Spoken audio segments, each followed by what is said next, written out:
तू भी लगा ले, तू भी लगा।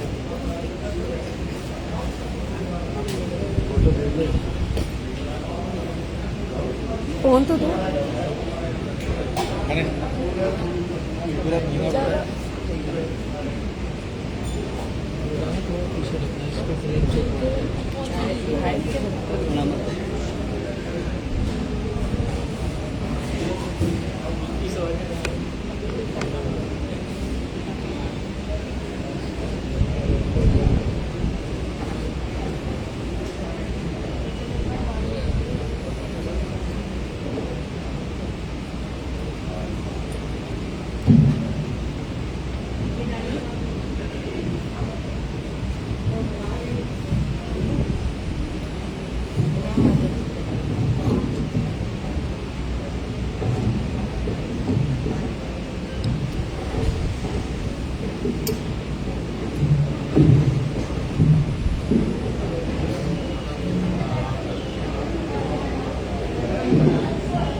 बोलिए श्री सतगुरु महाराज की जय।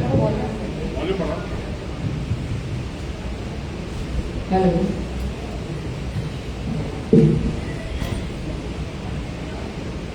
हेलो हेलो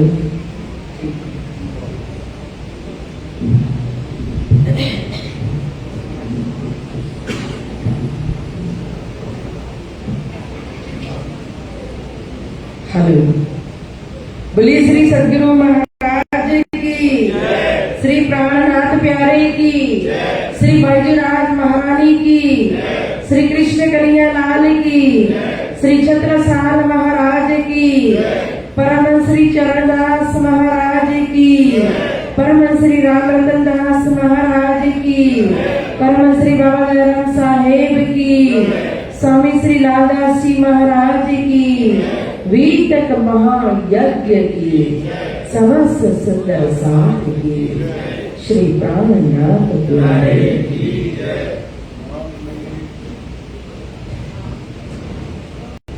वंदो सतगुरु चरण को, करमणि प्रेम प्रणाम, अशुभ मंगलकरण श्री देवचंद्र जीना, श्री प्राणनाथ निज मूलपति, श्री महराज सुना, तेज कुंवर श्यामा युगल को, पल पल करू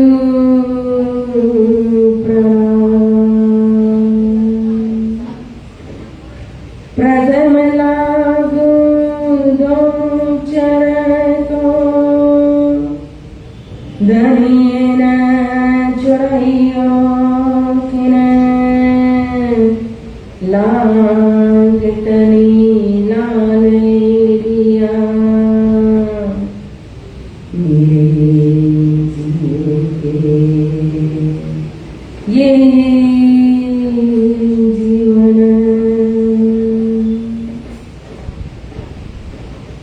प्यारे मेरे प्राण को, मोहे पल छोड़ो जीने, मैं पाई मेरे महबूबे की, मेरे जीव की ये जीवन, माशिक तुम्हारी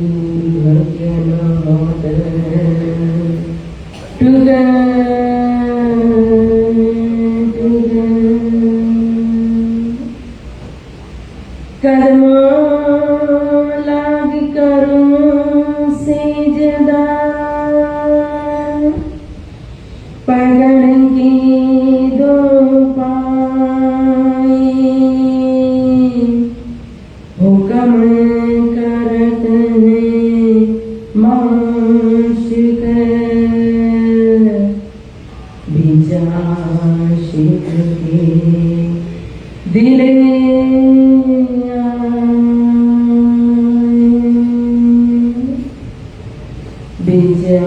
बेजाशिक के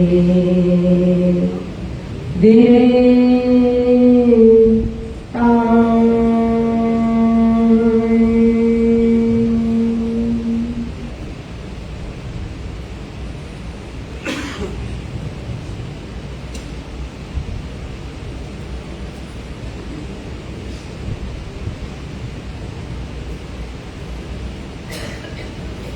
धाम नरी अक्षरातीत श्री राजसी ठकुराणी जी जयपुर की दिव्य धरती श्री कृष्ण प्रणामी मंदिर आदर्श नगर और यह बीतक मास और बीतक मास का भी आज है। कौन सा दिन है? 8वां दिन। उपस्थित हमारे पुजारी जी महाराज, सम्मान्य श्री प्रधान जी, समस्त ट्रस्ट के सदस्य, समस्त सदस्य जी, आप सभी को प्रेम प्रणाम।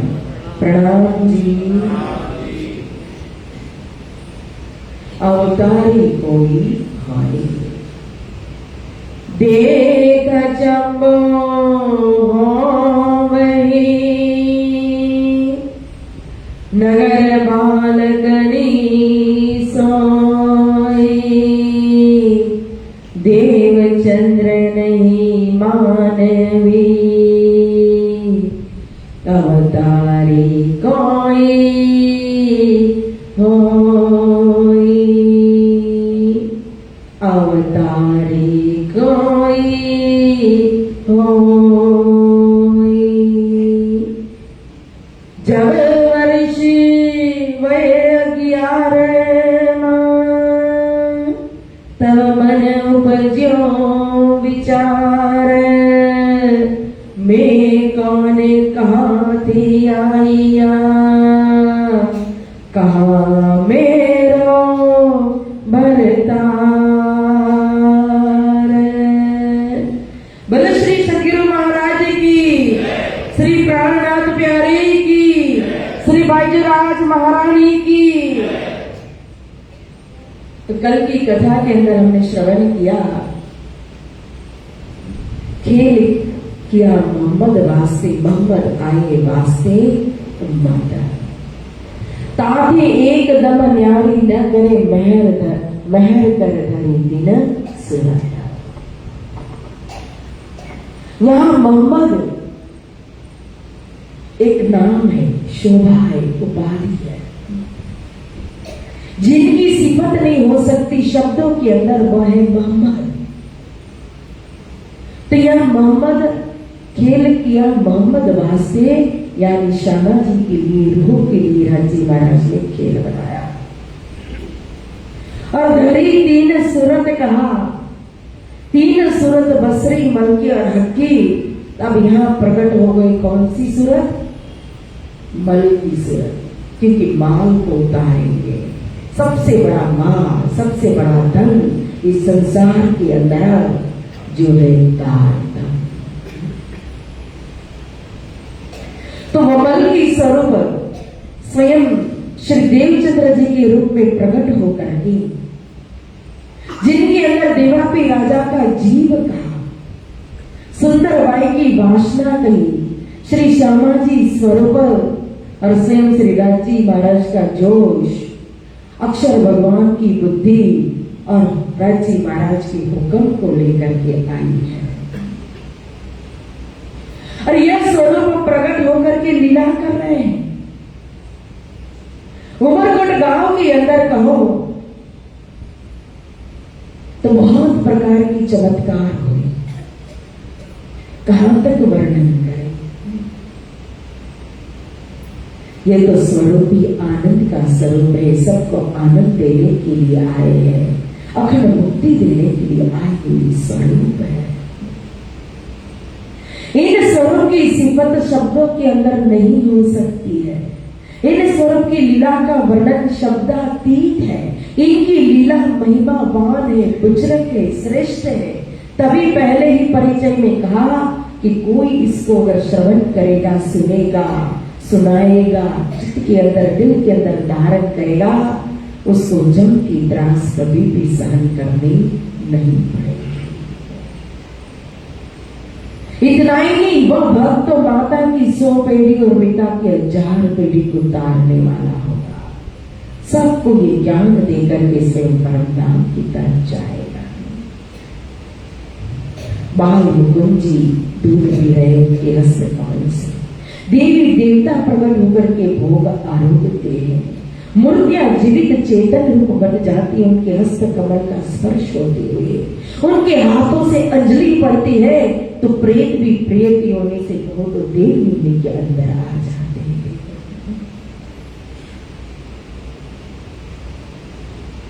यहाँ अब सदगुरु महाराज लीला करते करते प्रश्न दिल के अंदर पहले उठा था, क्या मैं कहूं कोई ये जगत कहाँ बार कहाँ पार। अब और प्रश्न अंदर प्लस हो गया, कहां से आया कहां मेरो बैठा। 3 प्रश्न थे, वो 3 के अब 5 प्रश्न हो गए। मैं कौन हूं, कहां से आया हूं, मेरा संबंध किसके साथ है, और फिर इस जगत का बाहर पार किनारा कहां है, ये संसार कैसा है। अब इन प्रश्न को लेकर के अब आगे चलेंगे और इसी की खोज करते करते जो आंसर किसको देना है, दुनिया को देना है, संसार को देना है। अब संसार को पहचान कराएंगे उस एक ब्रह्म तत्व की, कौन है वो। तब 11 साल की उम्र हो गई हमारे सतगुरु महाराज जी की। तो कौन सी अवस्था आ गई, अवस्था कितनी होती है, कितनी अवस्था होती है, 1 2 3 4 5 6 8 10 कितनी होती है, 4 अवस्था। कौन कौन सी,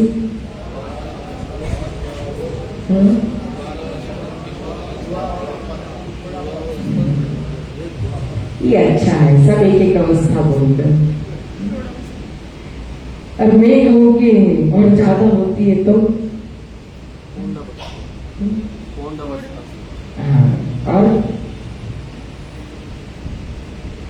6 अवस्थाएं होती है। बचपन यानी कि बच्चा जब जन्म लेता है ना, तो जन्म से लेकर के 5 साल की आयु जो होती है ना, वो है उनकी बाल अवस्था। फिर 5 साल से लेकर के 10 साल की जो उनकी आयु होती है ना, वो होती है उनकी पौगंडी अवस्था। और फिर उसके बाद 10 साल से 15 साल की अवस्था जो होती है वह है कुमार अवस्था। फिर कहो 15 साल से 20 साल की अवस्था जो है ना, वो भी किशोर अवस्था। और फिर 20 से 40 साल तक की अवस्था युवान अवस्था। और 40 के बाद जितना भी बोनस मिले ना, वो है वृद्धावस्था।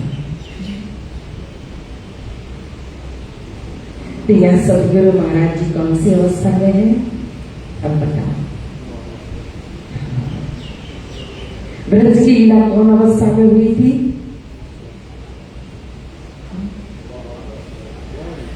11 साल में ना। और रास की लीला किस अवस्था में हुई, कैसा स्वरूप धारण किया था, 11 साल के बाद, मतलब अब किशोर अवस्था में प्रवेश कर चुके थे। तो यहाँ बाल लीला भी की सदगुरु महाराज जी ने, पौगंडी लीला भी की, अब कुमार अवस्था में आ गए हैं। तब कुमार अवस्था में प्रश्न जो उठा है कि मैं को उस प्रश्न की खोज, को यह जगत कहाँ बाहर कहां से आया, कहां मेरो बैठा। अब पूछत फिरे तिन देश में कहाँ है परमेश्वर, जिन सबको पैदा किया सो कहाँ है सब ऊपर। अब जब मन में कुछ जिज्ञासा होगी, जानने की इच्छा होगी, तभी तो हम किसी को पूछेंगे। अगर हम ही अपने आप को पूर्ण मान लेंगे, कोई जिज्ञासा ही ना हो, कोई कहो किसी प्रकार का मन में प्रश्न ही ना हो, तो फिर हमें कुछ भी ज्ञान लेने की, अर्जित करने की, किसी को कुछ पूछने की जरूरत नहीं पड़ती है। तो यहां तो एक नहीं 5-5 प्रश्न है। इसलिए उमरकोट गांव के अंदर जहां भी सत्संग होता है, चर्चा होती है, कोई साधु संत दिखाई देता है, कोई संत विद्वान दिखाई देता है, तो वहां जाकर के बैठते हैं, चर्चा सुनते हैं, सत्संग करते हैं उनके पास, और फिर अपना प्रश्न रखते हैं।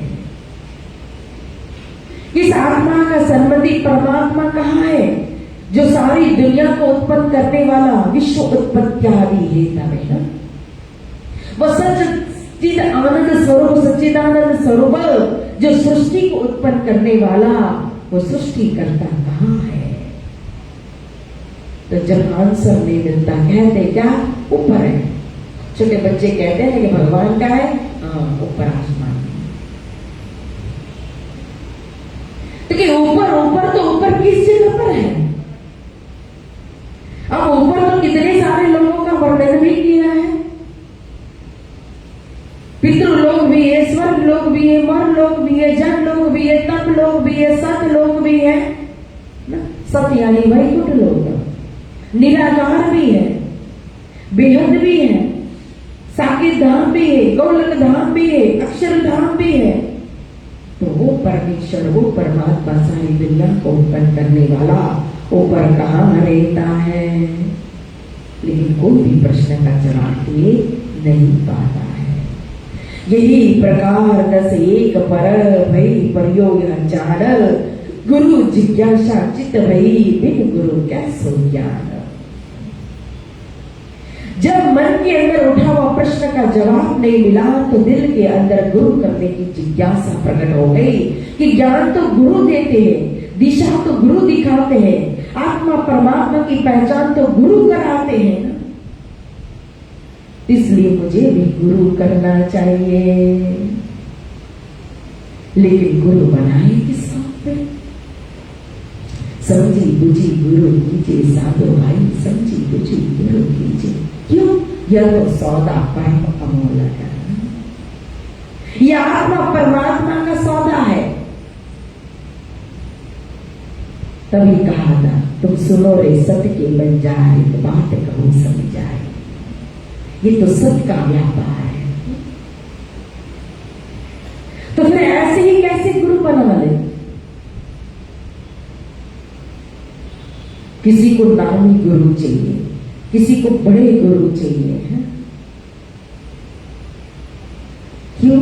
जितने बड़े गुरु होंगे उतना हमारा नाम होगा कि हम इनके शिष्य हैं। लेकिन यह नाम ही नहीं चाहिए इनको ज्ञान ही चाहिए कि मेरे प्रश्न का जो जवाब दे। इसलिए गुरु करने की जिज्ञासा हो रही, तो गुरु की खोज कर रहे कि गुरु तो विभिन्न प्रकार के होते हैं। माता गुरु, पिता गुरु, मंत्र गुरु, विद्या गुरु, कुल गुरुतर ज्येष्ठ बंधु, ये सतगुरु निर्धार कहा है। 6 प्रकार की गुरु तो शास्त्र भी बताते हैं। सबसे पहले हमें संसार का ज्ञान देने वाली हमारी जननी स्वयं हमारी माता है। फिर संसार के अंदर हमें आधार पोषण देने वाले स्वयं हमारे पिता हैं। तो माता पिता गुरु की जगह पर है। माता पिता का स्थान कोई नहीं ले सकता इस संसार के अंदर। श्रेष्ठ है।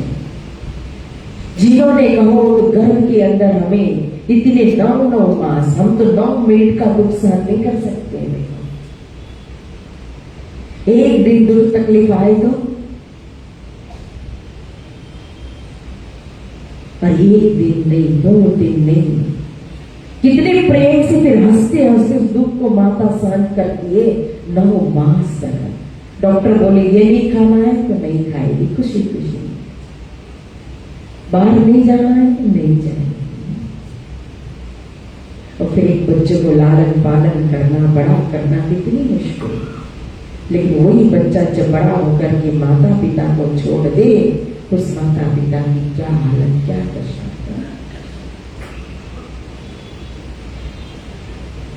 पत्नी का धर्म भी निभाना, पति का धर्म भी निभाना उसका कर्तव्य है, लेकिन अपनी गृहस्थी पालने के लिए माता पिता को हम छोड़ नहीं सकते।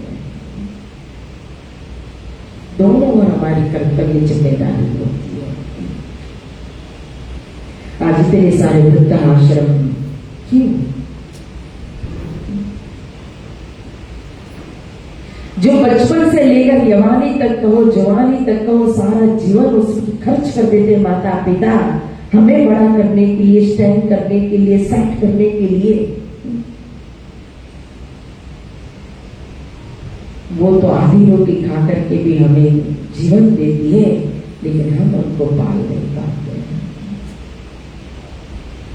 इसलिए माता पिता सबसे पहले गुरु बताया है।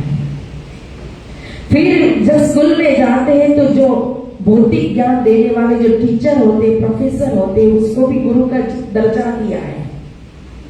जो घर में बड़ा भाई होता है उसको भी गुरु का स्थान दिया है। जो कुल पुरोहित होते उसको भी गुरु का स्थान दिया है। ये 6 गुरु शास्त्र ने बताए, लेकिन वह सतगुरु तो ये 6 से अलग होते हैं। ये 6 में उनकी गणना नहीं होती है, क्योंकि ये 6 के बंधन से भी वो तो निकालने वाले होते सतगुरु। सतगुरु साधो वाको कहे जो अगर की देवे गमल, हद बेहद सबे समझावे जो भाने मन का भरमा। महामत गुरु सोई कीजे जो अलग की देवे लख, इन उल्टी से उल्टाई की पिया प्रेमे करे सन्मुख, वही सच्चा सतगुरु। सतगुरु की गुरु बहुत मिल जाएंगे संसार के अंदर। कंठी बांधना, मंत्र देना, कान में फूंक देना, क्या बड़ी बात है। गुरु बहुत मिल जाएंगे, लेकिन कल्पम का गुरु, हद का, बेहद का गुरु, और जब बेहद का गुरु मिले तब लगे ठिकाना ठोर। बेहद के गुरु के बिना बेहद का दरवाजा नहीं खुलता है। इसलिए बहुत साधु संत मिल रहे हैं, लेकिन मन मानता नहीं है सतगुरु महाराज जी का गुरु बनाने के लिए। क्योंकि कोई आते हैं 2 दिन के लिए, 4 दिन के लिए आकर के चले जाते हैं। इनको तो ज्ञान चाहिए, आत्मा परमात्मा की पहचान कराने वाला ज्ञान। आज तो बार बार हम मंत्र भी बदल देते, बार बार गुरु भी बदल देते। देखो यहाँ नहीं सूट हुआ तो दूसरी जगह से फिर वही मंत्र 2 बार ले लेते, 3 बार ले लेते। क्या मंत्र बदल जाता है? एक बार तारतम मंत्र अंदर जाता है, उस मंत्र की शक्ति तो जान।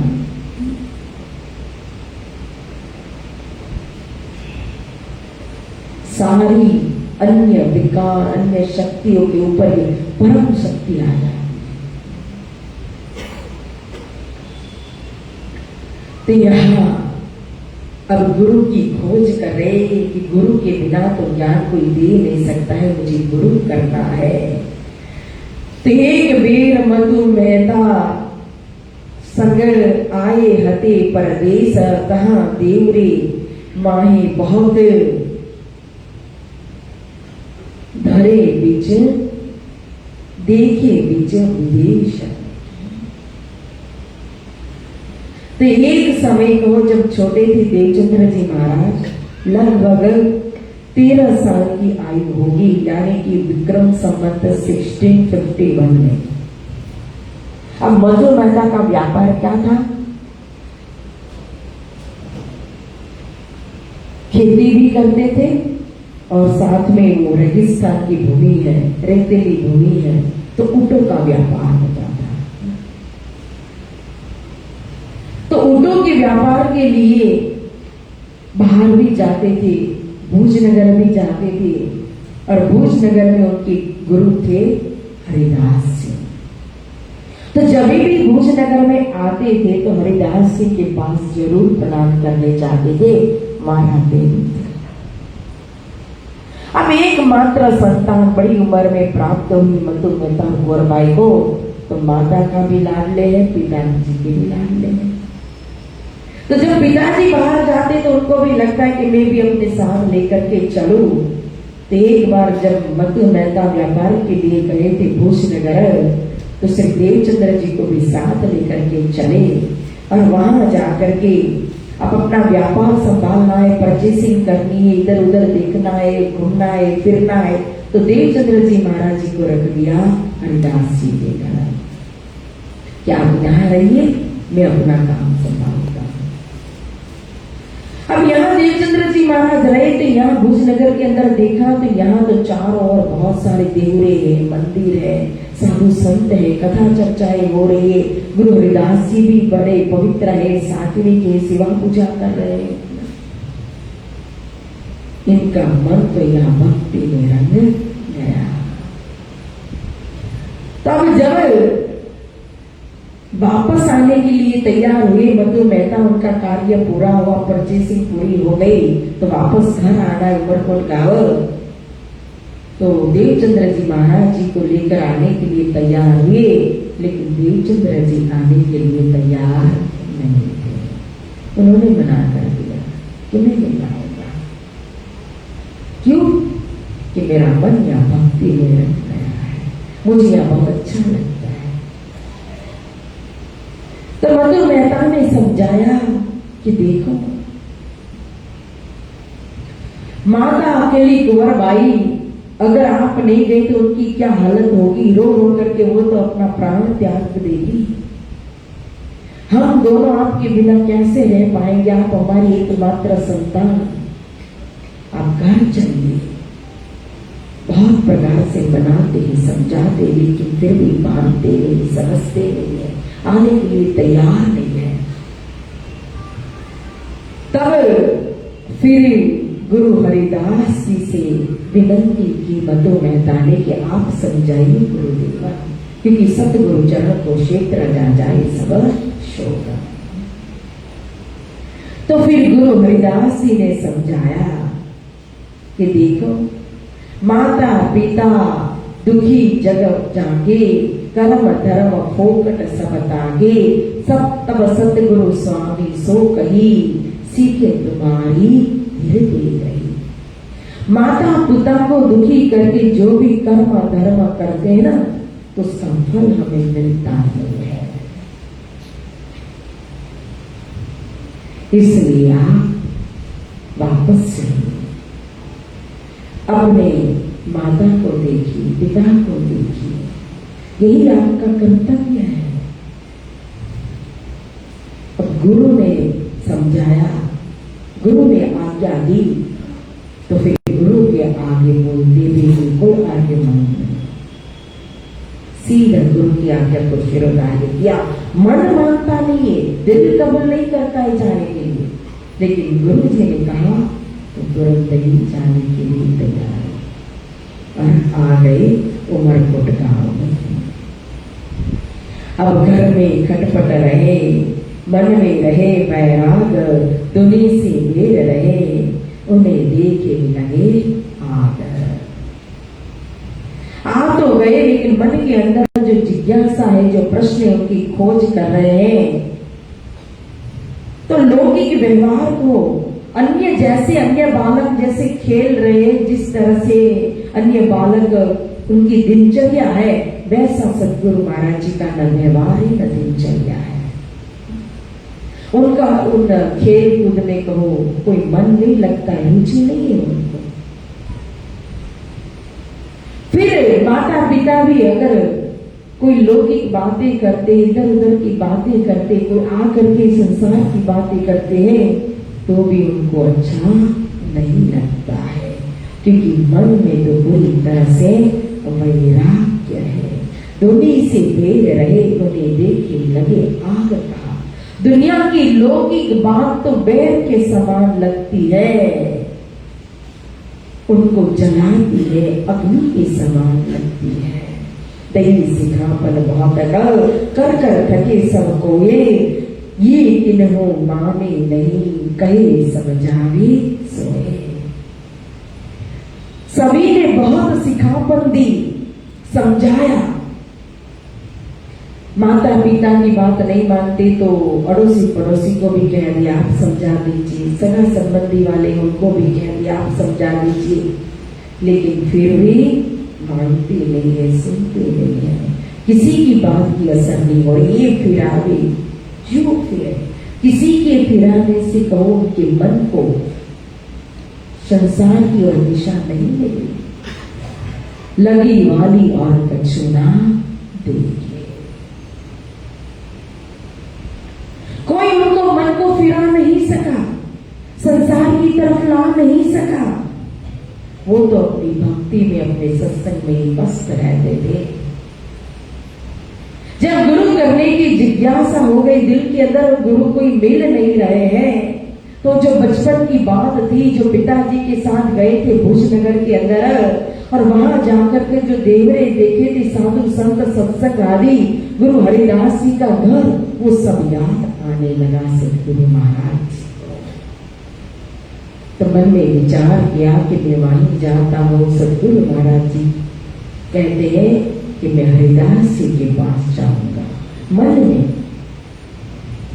भुजनगर जाओ, लेकिन जाओ तो कैसे जाओ, क्योंकि जब गए तब छोटे थे, पिताजी के साथ गए और पिताजी ने उंगली पकड़ करके कहो तो रण का रास्ता पार करा करके भुजनगर के अंदर हरिदास जी के घर में पहुंचा दिया था। अभी की तरह मोबाइल नहीं था, गूगल नहीं था कि सर्च कर दे, कोई साधन नहीं। तब खोज करने लगे कि मैं किस प्रकार से जा सकता हूँ कच्छ देश भुजनगर के अंदर। खोज करते करते उन्होंने सुना कि खांडा अभिमानी को जाता था कच्छ में 200 असवार एक बहल उतावले पहुंचने।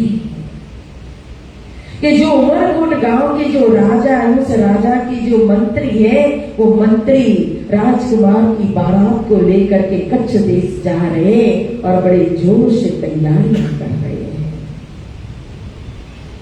जब यह सुना तो आ गए मंत्री के पास, वजीर के पास, जिनका नाम भी था लालदास देसाई। अब उनके पास आकर के उनको कहते हैं कि आप कच्छ देश जा रहे हो, सुना है? बोले हाँ। तो कहा मुझे भी जाना है, मुझे साथ ले जाइए। तो मंत्री ने पूछा, तब पूछा उन्होंने, क्या असवारी तुम्हारी, हम सब क्यों पहुंचेंगे प्यादे असवार के? आप हमारे साथ चलने के लिए तैयार है, ठीक है मैं ले जाऊंगा आपको, लेकिन मेरे पास तो ये रथ भी है, इतने सारे घोड़े भी है, ऊंट भी है, हाथी भी है, सारी असवारी है, सभी, कोई पैदल नहीं है, आप कैसे हमारे साथ चलोगे? आपके पास क्या सवारी है बताओ? तो सतगुरु महाराज जी ने कहा कि मेरे तो पग है ना, वो मेरी सवारी है। 11 नंबर की बस, वो पकड़ करके मैं आऊंगा। तो मंत्री ने मन ही मन विचार किया कि हम सब सवारी में, ये पैदल, फिर रास्ता भी कहो तो वो रेतीला जंगल का रास्ता, हिंसक जानवर, चोर डाकू लुटेरा, कुछ और उम्र भी छोटी सी, कुछ हो गया तो क्या जवाब देंगे इनके माता पिता को? पहले ही मना कर दिया कि आप हमारे साथ नहीं चल सकते। तो श्री सदगुरु महाराज ने बहुत मनाया लालदास जी को, मिन्नतें की कि भाई मुझे दिल के अंदर जिज्ञासा है, गुरु करने की इच्छा प्रकट हुई, गुरु करने के लिए जाना है, बस साथ में ले चलो, मैं आपको परेशान नहीं करूंगा। लेकिन फिर भी मान नहीं रहे। तो देवचंद्र जी महाराज ने मन में विचार किया कि मैं इनको इतना हाथ पैर क्यों जोड़ रहा हूं, मुझे जाना है तो मुझे तो रास्ता दिखाने वाला कोई चाहिए। आगे आगे चलेंगे, मैं पीछे पीछे जाऊंगा, क्या फर्क पड़ेगा? तो मन ही मन सोच करके वो आ गई घर में और फिर घर में आकर के जाने के लिए सारी तैयारी करने लगे। अपनी तरफ से जैसी जैसी तैयारी करनी थी। अब हम यहाँ से कहीं ट्रैवलिंग में जाए 2-4 दिन के लिए तो कितनी तैयारियां करनी पड़ती है, सोचो। अब इनको तो पता नहीं है कि अब मैं कहाँ पहुंचूंगा और कितने समय में कहाँ निकलूंगा, वापस आऊंगा कि ले आऊंगा, कुछ भी नहीं है। लेकिन फिर भी साथ में क्या लेकर के चलेंगे, फिर माता पिता को भी पता ना चले, क्योंकि वो तो जाने की आज्ञा ही नहीं देंगे। तो अपनी जो जीवन जरूरत के लिए रोज रूटीन में जितना जरूरत था उतना उन्होंने जमा किया। घरों जाए के साँझ को राह को लेने लगे, थारी कटोरा लोड़ा और लोटा जल गए। अब घर जा करके उन्होंने सामान बटोरना शुरू कर दिया, थोड़ा थोड़ा। थाली भी ली, एक भोजन के लिए कहो, फिर छोटी छोटी कटोरिया भी ली, साथ में लोहड़ा मतलब कढ़ाई भी चाहिए कुछ पकाने के लिए, सब्जी वब्जी बनाने के लिए, दाल वाल बनाने का बर्तन जो चाहिए, सीधा सामान कि कुछ भोजन बना करके स्वयं कर सके। फिर 2-4 जोड़ी कपड़े भी रख लिए और थोड़े से 2-4 पैसे उनके पास होंगे तो खर्ची भी उन्होंने बांध ली। और इस तरह से एक पोटली तैयार करके, गठरी तैयार करके माता पिता की नजर चुरा करके रख दिया कि जब बारात निकलेगी तो मैं अपना सामान लेकर के निकलूंगा। अब मास माधव तिथि त्रयोदशी विक्रम संवते 1655। यहाँ माधव मास यानी बैसाख का मास था, 13 की तिथि थी और 1655 का संवत था। इस दिन बारात लेकर के लांडा से देसाई शाम के समय निकले। कितने? 4:30 बजे। दिन ढलने में पहर दिन का जो अंतिम पहर वो खत्म होने में को 4 घड़ी का समय बाकी था, तब बारात लेकर के लांडा से देसाई निकले। अब सभी गांववासी भी आए बारात को विदाई देने के लिए। बड़े धूमधाम से राजकुमार की बारात जा रही, सभी देख रहे। मधु मेहता भी, गोरवाई भी देख रहे।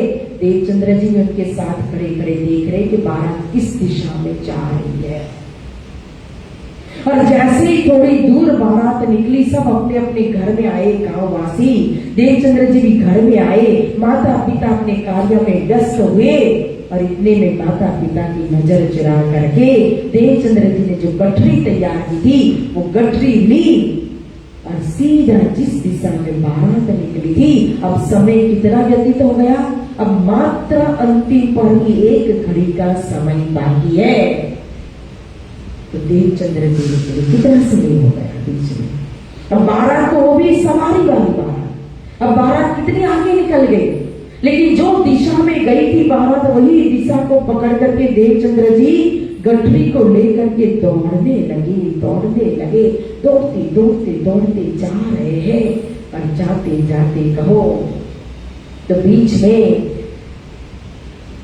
अंधकार हो गया, रात हो गई, पेट में भी दर्द होने लगा और चारों तरफ कोई दिशा भी दिखने नहीं रही है। और फिर ऐसी हवा आती है कि रेत जो है, वो रेत जब हवा आती है तो यहाँ से जो ढग है रेत का, वो यहाँ से रेत उड़ करके क्या होती है, दूसरी जगह पर चली जाती है। फिर दूसरी जगह से फिर हवा आती है तो वहां से फिर उठ करके वापस दूसरी जगह पर चली जाती है। तो जो बारातियों के पग चिन्ह को देख करके सदगुरु महाराज जा रहे थे, वह पग चिन्ह भी उस रेत के अंदर मिट चुके थे। अब कौन दिशा दिखाए?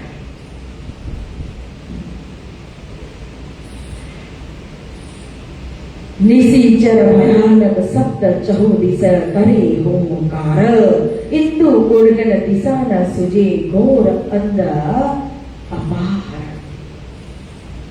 अंधकार है, कोई लाइट नहीं है चारों ओर, थोड़ी थोड़ी चंद्रमा की चांदनी तो चंद्रमा का प्रकाश आ रहा है, तारे जो चमक रहे हैं आसमान के अंदर, उसकी रोशनी पड़ रही है। अहिंसक जंगली जानवर आवाज जो है, एक अंधियारा दूजे जंगल, तीसरे भय लगे चोरों का, चौथे जंगल के जीवों का, जब उठे शब्द भई चोरों का। एक और अंधकार है, दूसरी और जंगल का रास्ता है, एक दो इंसान यहाँ से सरलता से पार नहीं हो सकते। तीसरी ओर चोरों का भई है कि यहाँ से कोई एकाध व्यक्ति निकलता है तो चोर लुटारे आकर के लूट लेते हैं। और चौथी ओर जंगल के जीव, हिंसक जंगली जानवर, उनके जैसे जैसे अंधकार बढ़ता जा रहा है, उस तरह से कहो तो जंगल के हिंसक जंतु के और शब्द भयानक आने लगे। जो जो अंधियारा बढ़ तो सदगुरु दिल में घबराने लगे। अब कोई न हो, घर में भी कभी अकेले हो, लाइट न हो, अंधेरा हो, अड़ोस पड़ोस में भी कोई न हो, तो डर लगता है। ऊपर चोटी है, अकेले है, दौड़ते दौड़ते पेट में भी दर्द होने लगा है, वो बारातियों के पंख चिन्ह भी नहीं मिल रही है, दिशा भी गुम हो गई है। और जंगल के रास्ता ऐसा घोर अंधकार, और जैसे जैसे अंधकार बढ़ रहा है ना, तो शब्द स्पष्ट सुनाई दे रहा है। हिंसक जो जंगली जानवर है ना, चित्ता कहो, बाघ कहो, सिंह कहो, तो उनकी चीखें जो है ना, वो कान में शब्द स्पष्ट सुनाई दे रहा है। जैसे जैसे वो शब्द कान में आ रहा है, अंधकार बढ़ रहा है ना, तो दिल के अंदर घबराहट भी बढ़ने लगी। अब क्या कर, कोई चोर आएगा तो लूट लेगा, तो मार देगा, तो कोई जानवर आ जाएगा, तो किस दिशा में जाऊं, कहां दौड़ूं, कुछ पता नहीं है।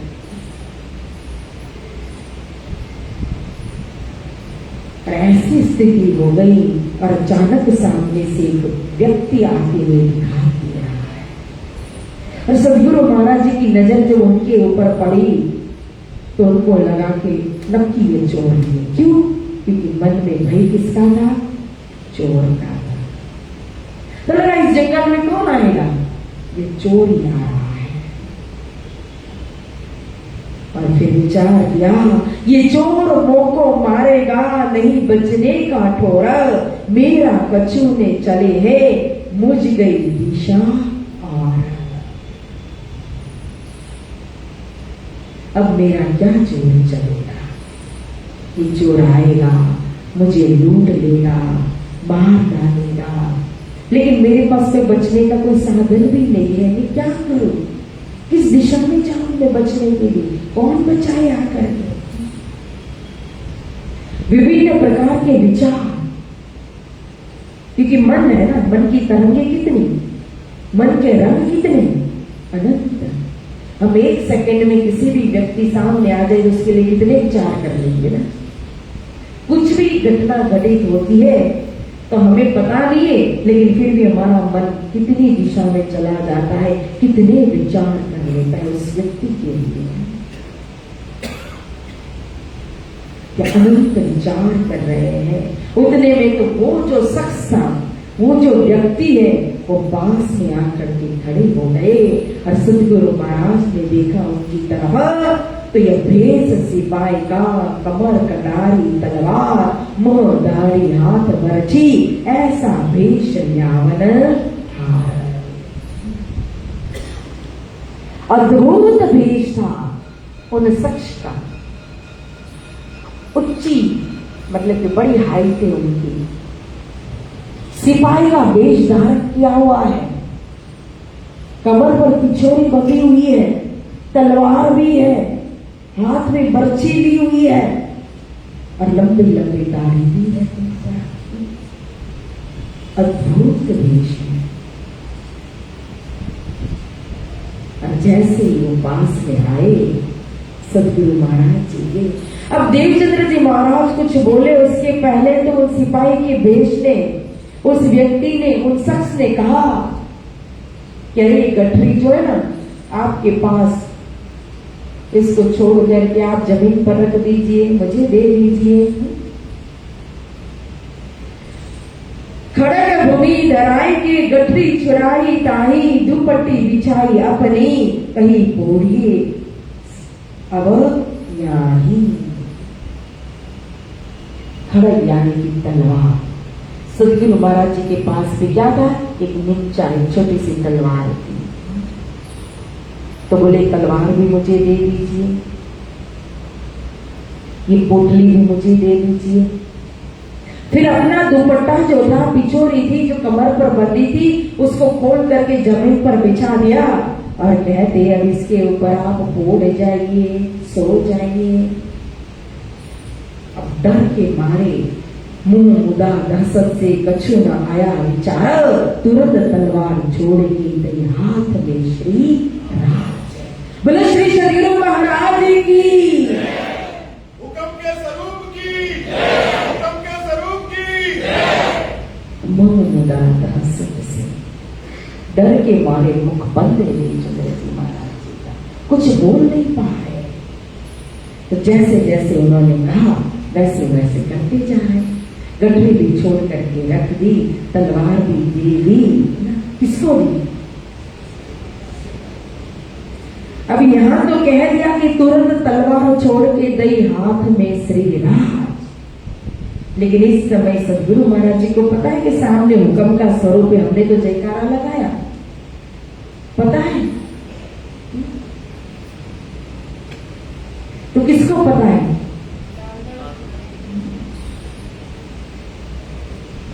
लालदास सिंह महाराज जी को भी नहीं पता। किसको पता है? लालदास सिंह महाराज जी के अंदर बैठे हुए हुक्म को पता है। वह महामंत्री की शक्ति आकर लालदास सिंह महाराज जी के अंदर बैठी ना, वो देख रहे हैं क्योंकि वो लीला का, जागनी लीला का वर्णन कर रही है ना, ब्रजरास लीला का वर्णन करने वाली शक्ति वो देख रही है कि सदगुरु महाराज डर रहे, लेकिन सामने सिपाही के भेष में जो खड़े ना, वो तो स्वयं श्री राज जी के हुक्म का स्वरूप है।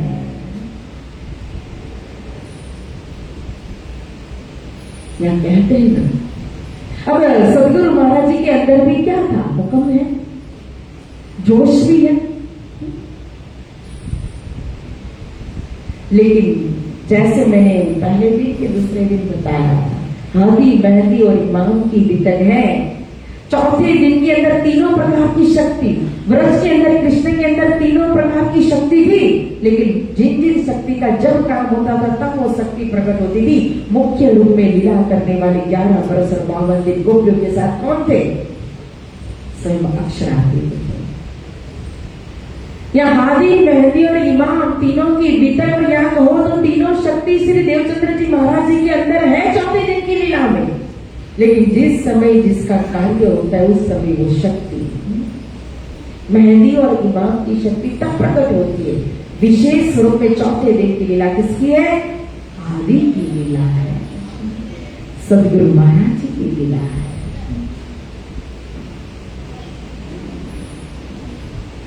तो यह जोश और आवेश में हम बहुत प्रकार का विवेचन करते हैं। देखो कि जोश क्या होता है, आवेश क्या होता है। लेकिन जोश और आवेश परिस्थिति के हिसाब से होता है, जिस समय जिसकी जरूरत है। ऐसे देखो तो अंतर नहीं, और ऐसे देखो तो अंतर है। जोश जबराई को कहा है, जबराई को ही जोश कहा, लेकिन कहा ना यहां जोश है जो वो किसका? धनी का जोश है। और अक्षर भगवान के जबराइल को भी जोश ही कहते हैं। तो किस समय क्या है वो देखा जाता है चौपाई के अंदर। सभी जगह एक ही नहीं किया जाता है। अब जब हम स्वरूप बोलते हैं, स्वरूप सुंदर संकुल संपमला, बोलो तो बोलो।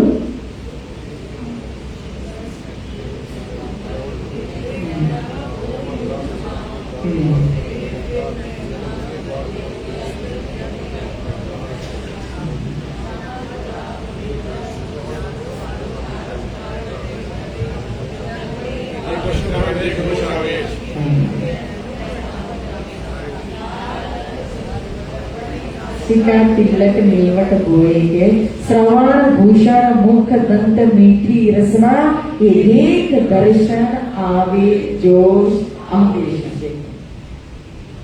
अब सुंदर स्वरूप का वर्णन करते करते आवे जोश आवेश दोनों शब्द का यहाँ प्रयोग कर दिया ना। तो इस समय जो आवेश और जोश आता है वो कौन सा है? कि सामने स्वरूप है। जब कृष्ण का प्रागट्य हुआ तो कहा आवेश आया राज्य महाराज जी का, तो आवेश ने तद धारण कर लिया। कहा जब रूह अल्लाह आई तो कहा कि लई चालो आवेश मामू को एकला। श्यामा जी को आवेश मतलब कि दिया राज्य महाराज ने, श्यामा जी आवेश को लेकर के आई। महामती के अंदर पांचों शक्ति का वर्णन हुआ तो कहा क्या श्री धनी जी को जोश, तो वही जोश यहाँ श्यामा जी के अंदर था कि नहीं? सदगुरु महाराज के अंदर, सुंदर भाई के अंदर यही पांचों शक्ति तो फिर महामती के अंदर आई। सदगुरु महाराज स्वयं लेकर के विराजमान हुई, लेकिन जाहिर प्राणनाथ जी के द्वारा हुई। वहां चौपाई, इसलिए हमें लगता है कि प्राणनाथ जी के अंदर पांचों शक्ति थी, सदगुरु महाराज जी के अंदर थी कि नहीं पता नहीं किसी को। ठीक, पांचों शक्ति तो वहां भी जोश करके कहा देखो, और उस चौपाई में आवेश का दोनों शब्दों का प्रयोग हुआ। इसीलिए मैंने कहा कि किस समय कैसी परिस्थिति और कहां का संबंध है, उस हिसाब से जोश और आवेश का वर्णन होता है। बाकी आवेश भी राज्य महाराज का है, जोश भी राज्य का भी एक जोश है, और एक जोश किसका है? एक जबराइल अक्षरधाम का भी है, अक्षर भगवान का भी है। यहां स्वयं राज्य के आवेश ने ही सिपाही का वेश धारण कर लिया। देखो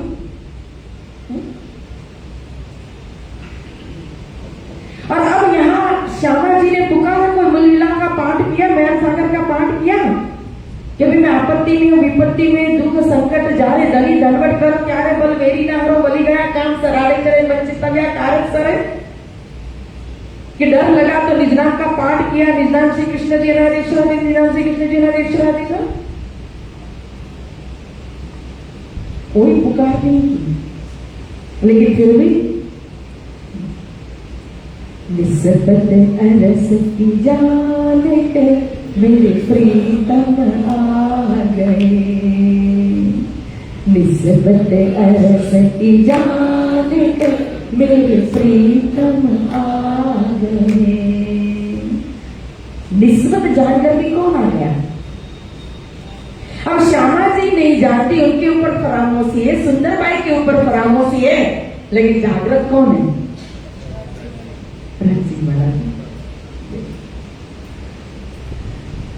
वो जागृत है, उनको चिंता हो गई अब कि अब यहाँ रणभूमि में रास्ता भूल गए, मरुभूमि में कहो दिशा नहीं सूझ रही है, दुखी हो रही है, पेट में दर्द हो रहा है, डर रहे हैं, दुखी है।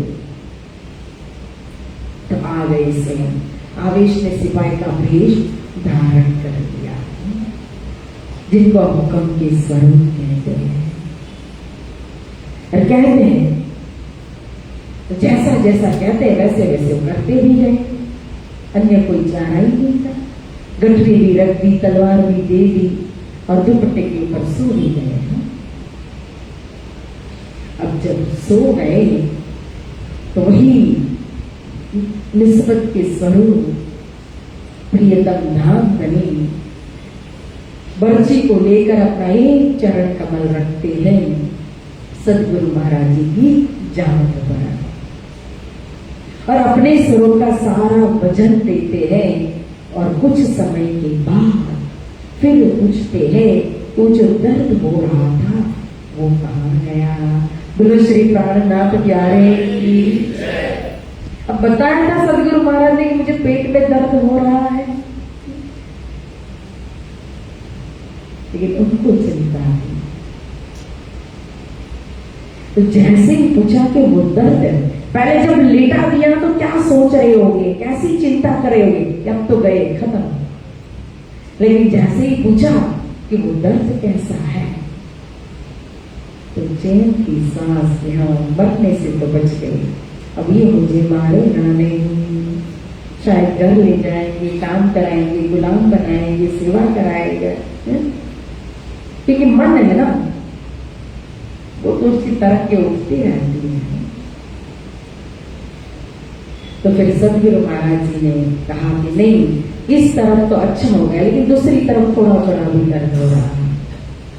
तो फिर सिद्धनाथ जी महाराज ने बर्छी ली, अपना चरण कमल फिर दूसरे सदगुरु महाराज की चरण की चांद पर रखा और बर्छी के द्वारा वचन दिया और कुछ समय के बाद फिर कहा अब कैसा है, अब तो बिल्कुल ठीक है। बैठ गए सदगुरु महाराज जी, बैठ करके खड़े हो गए और खड़े होकर के फिर जब चलने लगे तो गठरी स्वयं उठा ली। देखो श्री राज जी ने, अब हमें तो महामती जी ने तारतम्य पहचान कराई दी कि राज जी है तो अब तो हम राज जी बोलेंगे। तो राज जी ने स्वयं गठरी उठा ली। हम या मेरी मेरी करत दुनी जाते, सिर बोझ ब्रह्मा लेवे, पाओ पलक का नहीं भरोसा तो भी सिर सर्जन को न ले। हम सारी जिम्मेदारी अपने सिर पर लेकर के चलते हैं और हमें लगता है कि हमारे बिना कुछ भी नहीं होगा, मैं नहीं होऊंगा तो क्या होगा। वो एक बैलगाड़ी होती है, बैलगाड़ी के नीचे वो स्वान यानी कि कुत्ता वो चलता है तो उसको क्या लगता है कि ये बैलगाड़ी का भार मैं ही उठा रहा हूं। वही हालत हमारी है। हमें लगता है संसार के अंदर हमें जितनी जिम्मेदारी मिली है ना, हम दिन रात मेहनत करके इस गृहस्थी की जिम्मेदारी को हम ही उठा रहे, हम ही निभा रहे, हम ही चला रहे। लेकिन बल देने वाले, ताकत देने वाले, मेहर बरसाने वाले स्वयं गठरी उठाकर तो वो चल रहे हैं। उनकी कृपा दृष्टि, उनकी मेहर ना हो तो हमारी क्या हालत, हमारी कौन सी ताकत, कौन सी शक्ति। लेकिन फिर भी मेरी मेरी करत दुनी जाते हैं। तो हमारी सारी जिम्मेदारी गठरी जो है ना वो स्वयं वो उठा रहे हैं। थाली लेकर के चले साथ में। थाली क्या है? विशालता का प्रतीक है। कितनी विशाल दृष्टि लेकर के चले हैं।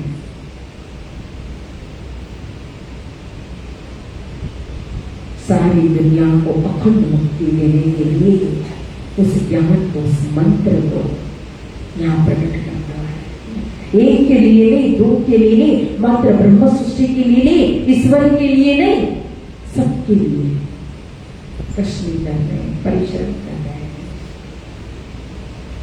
छोटी छोटी कटोरियां भी लेके चले।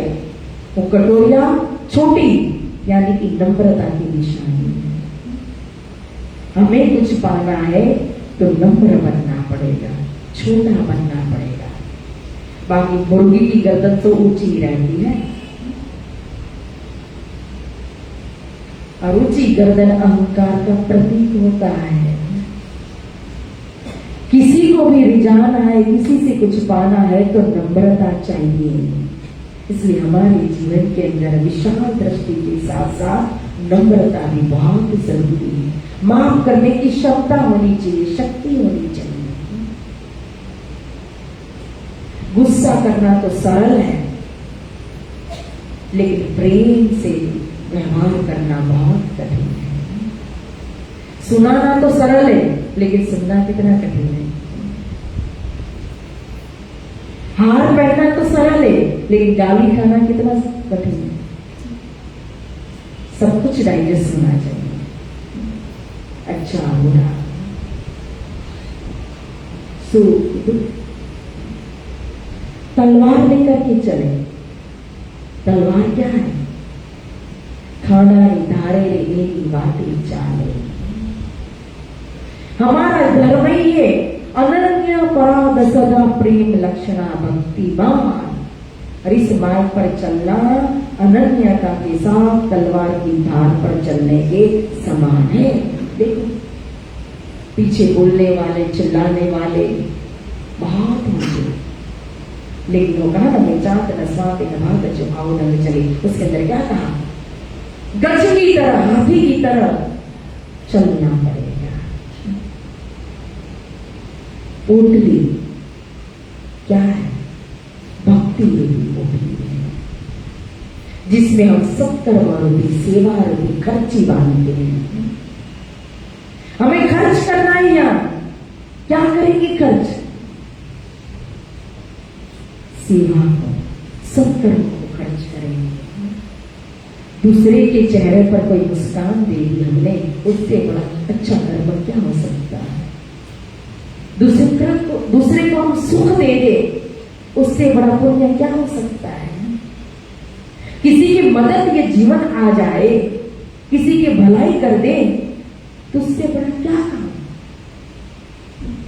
अपने लिए मैं तो कभी कभी कहती हूँ चर्चा में, अपना पेट और अपने परिवार का पेट तो कुत्ता बिल्ली जानवर भी कर लेते हैं, भरते हैं।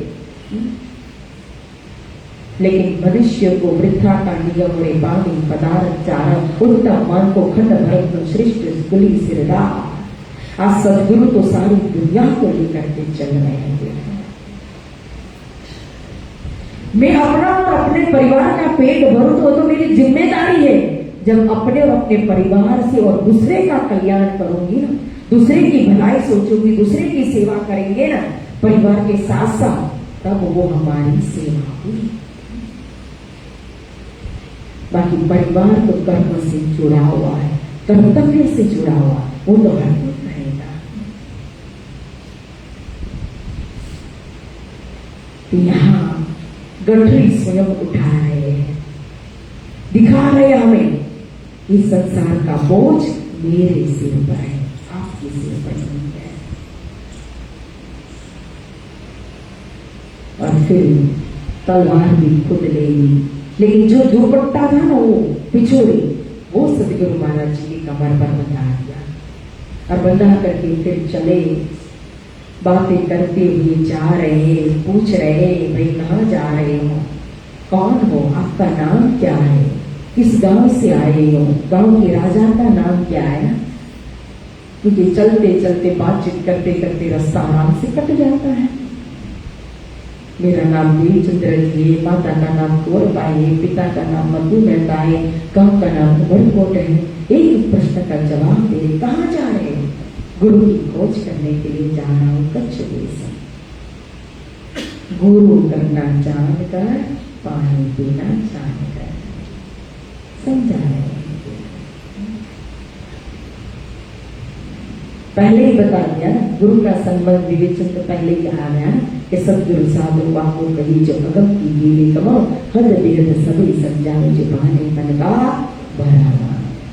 इसलिए समझी बुझी गुरु कीजिए, साधु भाई समझी बुझी गुरु कीजिए। क्योंकि गुरु लोभी शिष्य लालची तो दोनों खेले दाव, तो दोनों बुरे बापड़े बैठ पत्थर के ना।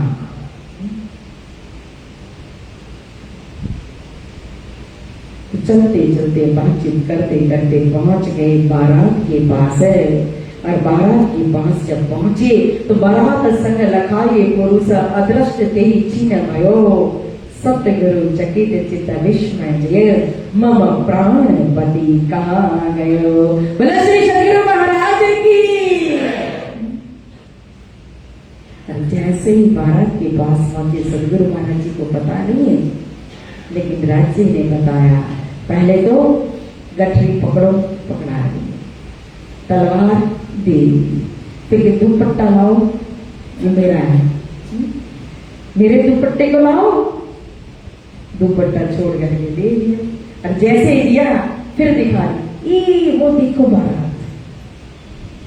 जैसे दिखाई सतगुरु महाराज की नजर गई, अरे मैं बारात के पास पहुंच गया। इतनी खुशी हुई सतगुरु महाराज जी को कि मैं बारात के पास पहुंच गया। और जैसे यहाँ बारात को देखा और यहाँ अदृष्ट तेही छीनन भयो। वो जो स्वरूप सिपाही के भेष में स्वयं आए हुए स्वरूप अदृश्य हो गए।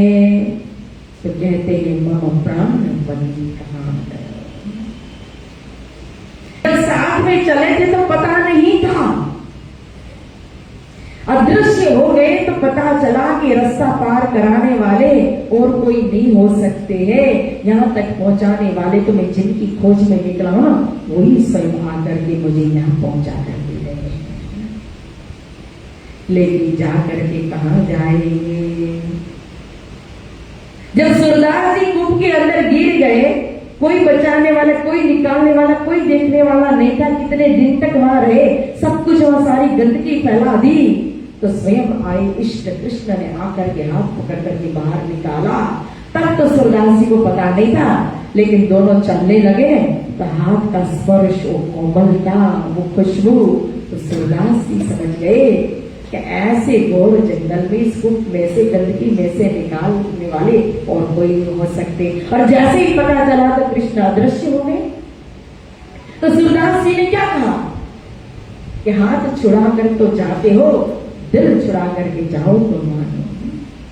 तो उसी तरह से यहां भी सतगुरु महाराज ने पहचान कर ली कि मम प्राणपति कहाँ गए। धनी मेरे अरस का, मैं तुम्हारी अरदान, भेष बदल के सुनाए वचन, दिया दीदार बदल के अंगन। मैं उनकी अंगना हूं, वो मेरे धनी है, तो भेष बदल करके भी मुझे रास्ता पार कराने के लिए आ गए। मैं थी बीच परामोशी के, मैं तो परामोशी के अंदर थी, तब तुम आए भेष बदल। लेकिन पहचान कर न सकी इन वजूद की अक्का ना देखो। उस समय पहचाना क्यों नहीं? क्योंकि जाहिर तन देखा, सिपाही का भेष देखा, बच्ची देखी, दाढ़ी देखी, तो पहचान कर नहीं सकी। उसी तरह से यहाँ सदगुरु महाराज एक मनुष्य के रूप में होकर के लीला कर रहे।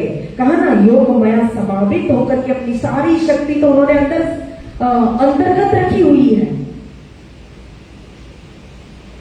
तो जाहिर में किसी को पता नहीं चल रहा है, इन वजूद की अक्ल से, बुद्धि से, नजर से, इसलिए सदगुरु महाराज जी की कोई पहचान कर नहीं पा रहे हैं। लेकिन वहां बालकों ने क्या कहा था? देवचंद्र नहीं माने। सदगुरु महाराज जी ने वित्तकार ने क्या कहा? स्वयं को प्रभु उर में रहे जहां को यह प्रताप। विचार करो, समय समय में अपनी पहचान भी करा रहे। ये सारी लीला करने वाले, मूर्तियों को जीवित करने वाले, प्रेत को प्रेत योनि से मुक्त करने वाले स्वयं कौन है? तो मेरे अंदर कौन सी शक्ति है, उस शक्ति की पहचान करो। तुम स्वरूप तुम में स्वरूप। श्री धनी जी को जोश आत्म दुनिया पहचान करो यार। इन वजूद की अकल से तो न सदगुरु की पहचान हो पाएगी, न महामती श्री प्रार्थना जी की पहचान कर पाएगी। तभी तो काजी मुल्लाओं ने क्या देखा था? इमाम मेहंदी को चाहते थे, लेकिन इमाम मेहंदी सामने आए तो वजूद को लेकर बैठे, वजूद की अकल को, शरीर की अकल को लेकर के बैठे। तो रहे बीच नासुदा, जिन्हें मेरे रूप को पहुंचाया सो पहुंचे बीच लाहौर।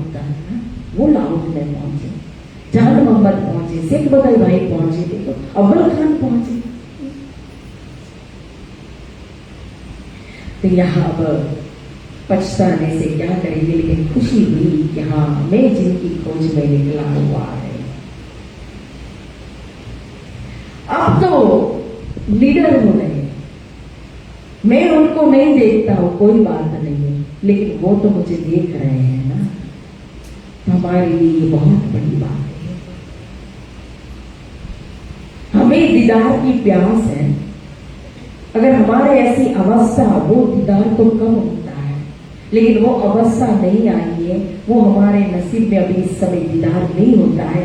लेकिन हम दीदार कर रहे, अनुभव कर रहे, तो अनेक प्रकार से दूसरे राज्य महाराज हमें वो दीदार और अनुभव भी देते हैं। लेकिन हमारी दृष्टि वहां तक जाती नहीं। हम चाहते कि ऐसे ही जैसे सिपाही के भेष में आए ना, तो सामने प्रकट होकर के राज्य पूरी तन में आकर के दर्शन दे। ये संभव है? कब होगा ये? ऐसे दर्शन किसको मिलेंगे, कब मिलेंगे? फुर्सत से कहो, इलम से कहो, सेवा से कहो, कई प्रकार से इशारों से हमें राज्य अपना अनुभव कराते हैं, लेकिन वो हमें देखना पड़ता है। और जब इसीलिए मैं कहती हूँ, जब हम YouTube में सुनते हैं ना, तो हमारी नजर जाती मात्र सेवा के ऊपर, लेकिन यहाँ आकर के खड़े हो जाते हैं ना, तो उनकी दृष्टि, हम उनको उस रूप में देखे ना देखे, मन से तो देख रहे, उनकी दृष्टि हमारे ऊपर जरूर जाती है, वो हमें जरूर देखते हैं। तो यहाँ फिर देवचंद्र जी रोए धोए पछताए, खुशी भी हुई कि मैं उनको नहीं देख रहा हूं, लेकिन वो मुझे देख रहे हैं। फिर आगे बढ़ने लगे, बारात के पास आने लगे, और जैसे ही बारात के पास पहुंचने लगे तो बारातियों ने देखा कोई अनजान व्यक्ति आ रहा है, तो तुरंत ही पास में आए, आकर के फिर पूछा और लेकर के गए लाटा सीधी से मुखिया के पास। मुखिया ने देखा, मंत्री ने देखा, अरे ये तो देवचंद्र जी है, इनको तो मैंने मना कर दिया था, ये कैसे पूछ लिया। वो भी आश्चर्य में पड़े कि आपके पास तो कोई सवारी नहीं थी और हमारे पास सवारी है, और बारातियों तो अभी सवारी लेकर आए तो भी क्या, अभी तो ऊंट बांध रहे हैं, पड़ाव डाल रहे हैं, पंडाल बांध रहे हैं, अभी सारा प्रबंध कर रहे हैं रहने का। देखो उतने में तो देवचंद्र जी भी पहुंच गए, इतना जल्दी, कौन सी ट्रेन, कौन सी फ्लाइट ली। तो देवचंद्र जी क्या बताया, कहा तुम्हारे पीछे चले आए, कदमों पर धरे कदम, पाँव अपने बल से चले मार्ग आए हम।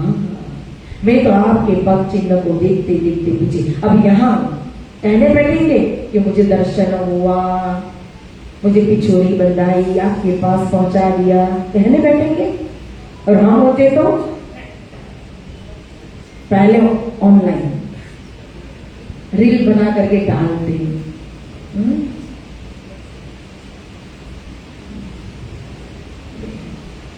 छिपके साहेब कीजिए।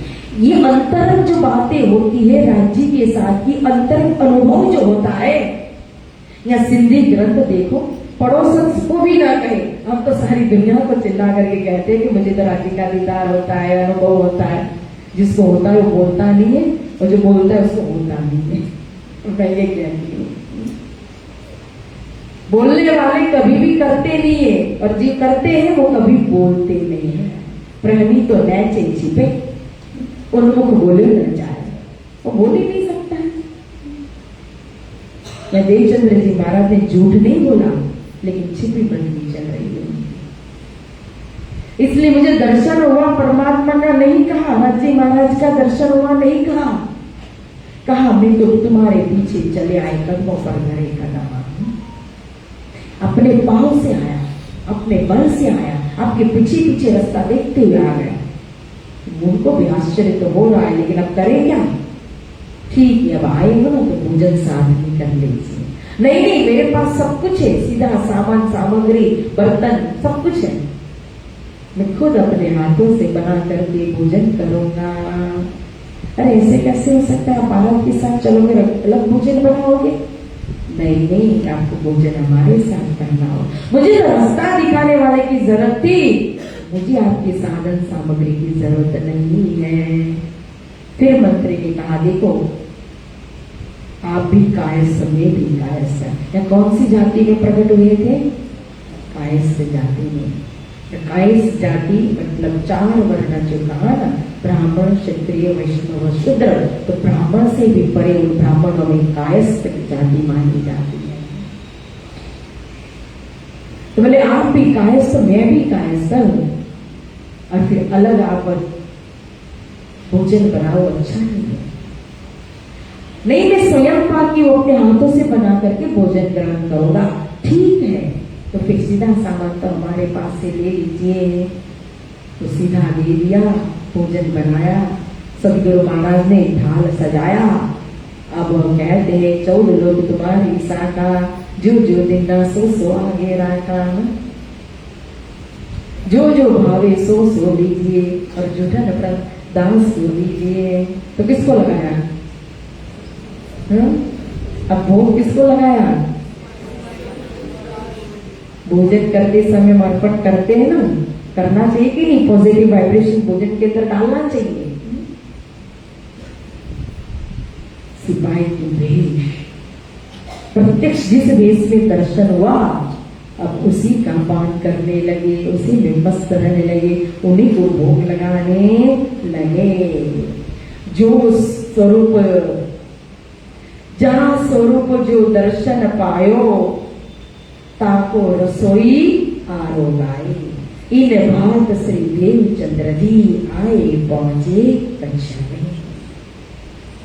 अब फिर सो गए, रात्रि के समय भोजन करके सुबह हुई। जल्दी से बारात वासी जो थी, वो बारात में आने वाले सारे उठ गए, तैयारी करने लगे। देवचंद्र जी ने भी अपना नित्य क्रम किया। अब तैयार हुई बारात आगे जाने के लिए। लालदास जी ने पूछा, कह रहे भाई उस ऊंट के ऊपर कितने जन हैं? 4 जन। अच्छा, उसके ऊपर कितनी सवारी? 4 सवारी। 5वें देवचंद्र जी को भी चढ़ा दीजिए, सवारी का प्रबंध भी हो गया। इस तरह से बारात आप पहुंचे कच्छ देश के अंदर। गए लोग अपने ठोर, आप लगे खोज में। अब बारात तो जा रही कच्छ में, कहा?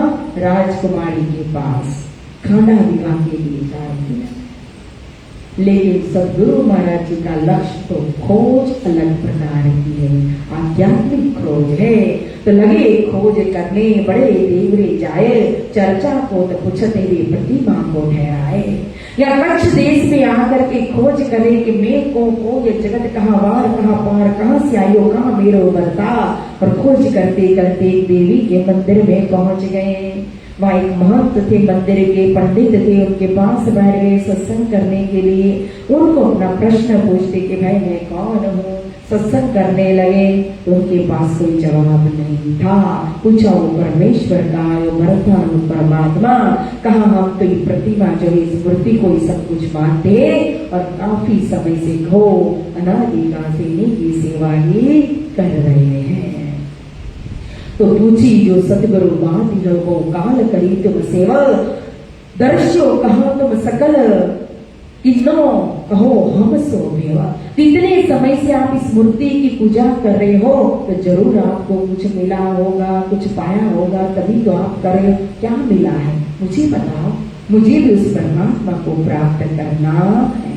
तो उस पंडित ने जवाब दिया, उद्दम हमारे पेट को सो करत मिली नर नार, दूसर कहा तुम करत या पर विरक्तनी मत सार।